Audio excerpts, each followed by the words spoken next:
pas une atmosphère aussi chaleureuse et aussi multitudinaire. Régis Debray nous parle. Mais ça ne m'étonne pas tout à fait, s'agissant de mon ami, non, de mon géant d'ami. Pourquoi? On va essayer de discuter tous les deux. Je voudrais dire un peu en quelques minutes avant pourquoi, au fond, je ne suis pas par hasard l'ami d'Ernest. D'abord, on voit que Ernest est un fédérateur. Et je ne vois pas d'autres artistes aujourd'hui capables de rassembler autant de monde, pas dans cette salle, il y en a beaucoup plus ailleurs, mais autant de monde dans l'univers, disons, intellectuel, artistique, littéraire. Si vous regardez ce livre qui est extraordinaire, Face au mur, et que vous voyez la liste des contributeurs, qui vont d'Henri Alec jusqu'à Paul Virilio, en passant par à peu près tous les secteurs de création. Je ne dis pas qu'il y a toute l'Académie française, il y a beaucoup mieux que l'Académie française. Mais c'est vraiment étonnant de voir que les images d'Ernest inspirent, car Ernest n'est pas seulement un fédérateur, c'est un inspirateur, donc j'imagine un inspiré. Ces images, elles font causer, elles font penser. Et à la limite, aujourd'hui, il est difficile d'être un intellectuel en France si on n'a pas écrit quelque chose sur Ernest. Alors moi, j'ai voulu me placer, j'ai écrit 2 petits articles, mais enfin, il y en a beaucoup d'autres, et bien meilleurs. On a l'impression qu'Ernest fait passer tout le monde sur le divan, c'est-à-dire qu'il donne à chacun l'occasion de parler de lui-même, à son propos, et on pourrait dire alors c'est une auberge espagnole où chacun vient avec son manger. Mais non, en fait, chacun se sent convoqué d'une certaine façon, comme devant un miroir à facettes, où il y en a, je dirais, pour beaucoup, et chacun à sa façon. Alors moi, je voulais dire quelle est ma façon d'admirer Ernest. Elle n'est pas seulement politique, ça va vous rassurer peut-être, mais nous ne sommes pas des ennemis de la liberté, hein, je tiens à vous le signaler, plutôt des amis. Et on a à peu près, c'est vrai, les mêmes bons sentiments, si je peux dire. La Palestine, la résistance, l'apartheid en Afrique du Sud,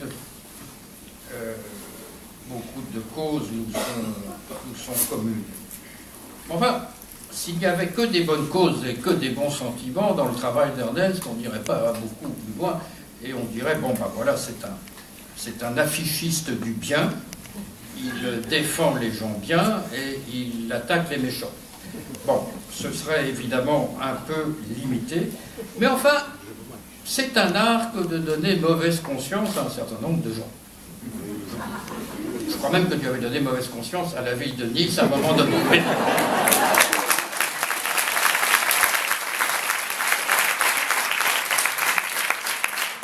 vous voyez que la ville de Nice a réparé. Et donc, félicitons-la.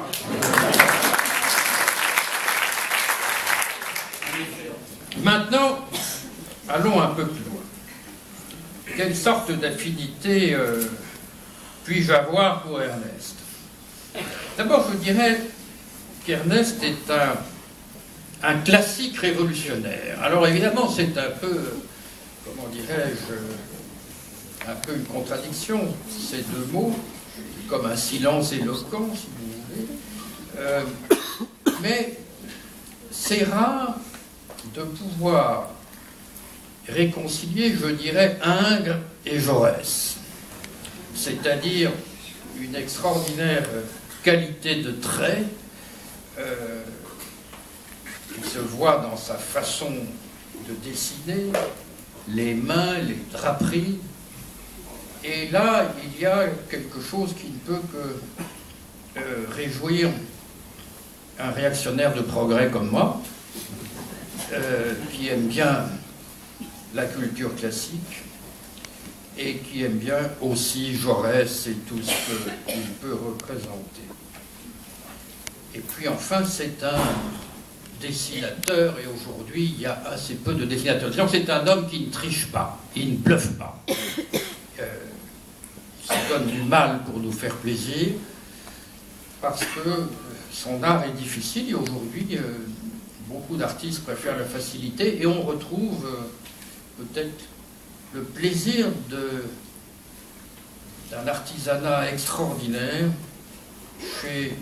dans son travail. Maintenant, je vais vous dire, j'en viens, si vous voulez, à ce qui est pour moi l'essentiel. Je sais que tu es très lié au lieu, si j'ose dire, c'est-à-dire que tu travailles en situation, tu choisis tes endroits, tu veux faire parler les lieux, tu leur donnes la parole en quelque sorte, et donc ton travail s'inscrit dans l'espace. C'est dit par tout le monde, c'est expliqué par toi très bien, et d'ailleurs cette exposition, qui est une exposition pas seulement sur le résultat, mais sur le travail qu'a produit ces résultats, c'est-à-dire c'est une véritable démarche que tu exposes progressivement dans cette admirable exposition, remarquablement scénographiée, et je crois par toi. Mais je vais te dire une chose, moi c'est pas ce qui m'intéresse. Pour moi, tu es un artiste du temps. Et ça me... J'allais dire, ça devient assez rare, un artiste du temps. D'abord parce que le grand art de l'époque, officiellement, c'est la photographie, clic-clac. Bon. Donc, je ne dis pas que la photo n'est pas de l'art, mais enfin, le dessin, avec tout ce que ça implique de préparatifs, de repentir, d'efforts de travail préalable, ça prend du temps. Mais ça, c'est, si tu veux, le petit côté des choses. Il y a une sorte d'autre dimension du temps qui est, je dirais, l'esprit du temps que ton travail reflète.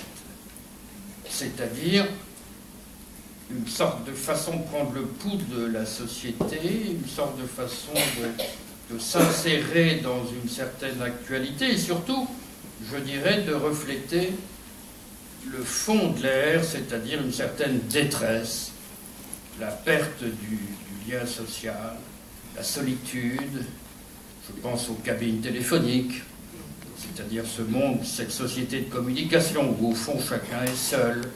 Donc il me semble que ce que tu fais là résonne en nous parce qu'on se sent, comment dirais-je, on se sent impliqué. Mais alors, il y a autre chose que, je dirais, de la sociologie. Il y a autre chose que de la sociologie. Il y a de l'histoire.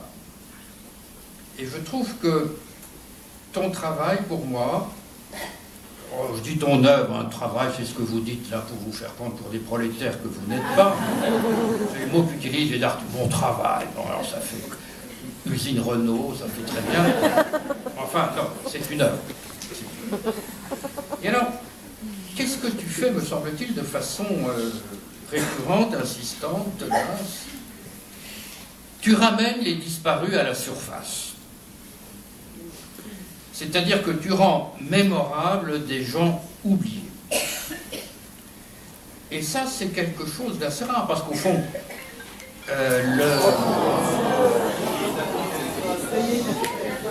c'est quelque chose d'assez rare, parce que la peinture, les arts plastiques, c'est l'art de l'espace. Aujourd'hui, on travaille beaucoup l'espace et on travaille assez peu le temps. Or, toi, je dis, tu fais autre chose que de réparer les trous de l'histoire officielle, parce que c'est vrai que tu t'occupes, je dirais, des gens qui ne sont pas dans l'histoire officielle.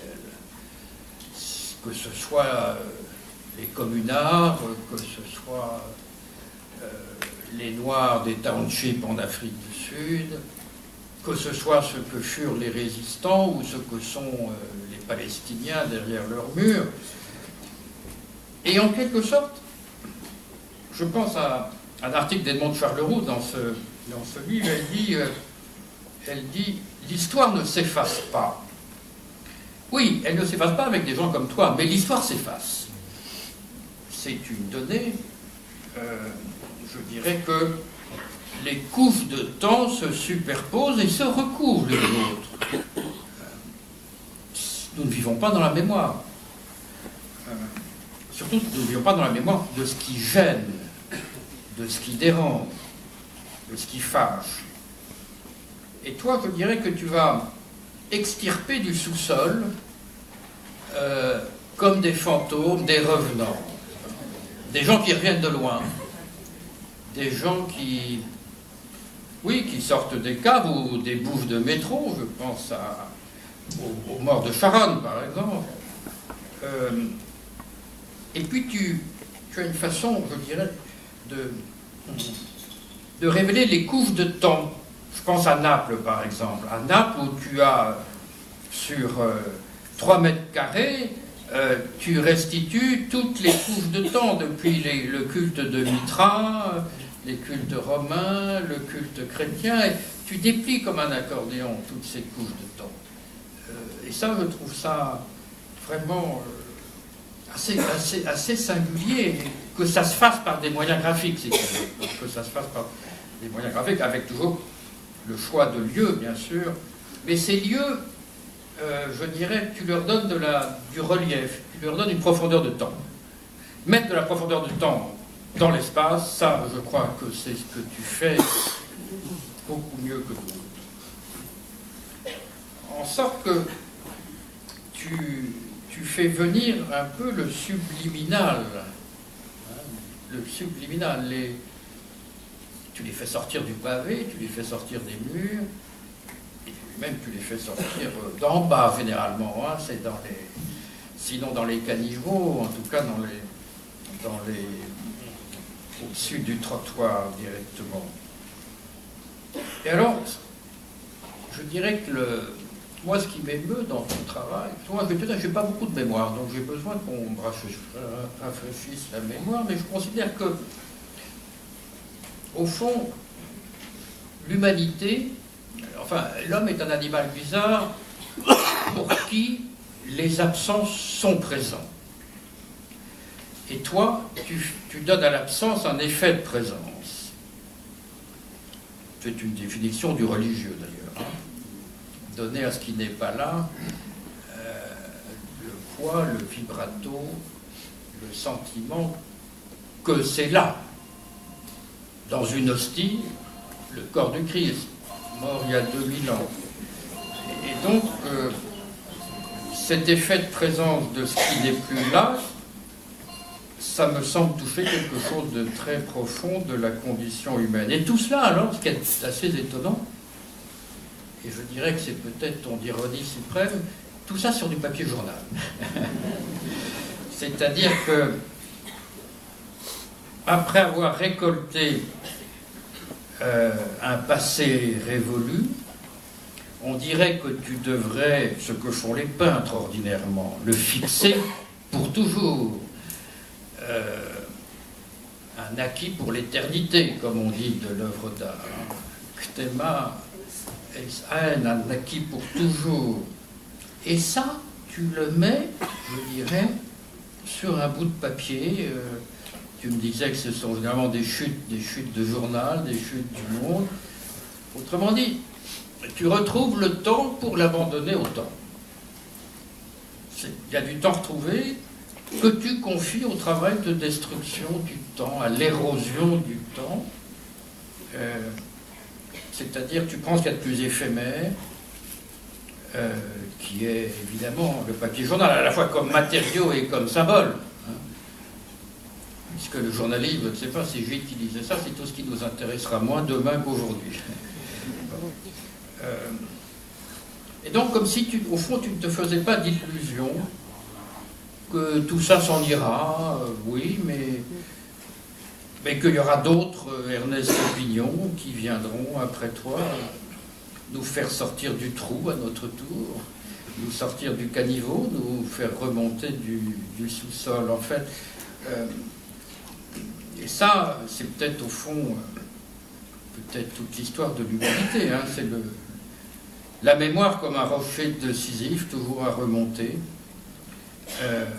de génération en génération. Et c'est ce que tu fais, je dirais, pour les 2000 ans passés. Il y aura peut-être un Ernest Pignon dans 2000 ans qui viendra nous sortir du caniveau. J'espère qu'il le fera avec autant de talent et, je dirais, de finesse de trait et de culture et de subtilité que toi. Enfin voilà. Donc moi, tu me redonnes le sens du temps, tu me redonnes le sens de l'histoire à travers tout ce que tu nous laisses et tout ce que tu laisses à tout le monde, sur les murs des musées, sur les murs également des appartements et même sur la façade du Panthéon, ce qui était vraiment, je dirais, une consécration, peut-être pas artistique, mais civique en tout cas. Bref, il faut que tu fasses attention parce que tu vas devenir un artiste officiel, si ça tu vas devenir l'artiste de la République, l'artiste de la 5e République, c'est pas mal. Hein. Mais enfin, il faut que tu gardes un peu ton côté dérangeant, subversif, et cette sorte de rappel à ce que nous pouvons avoir de révolté en chacun de nous. Merci Ernest.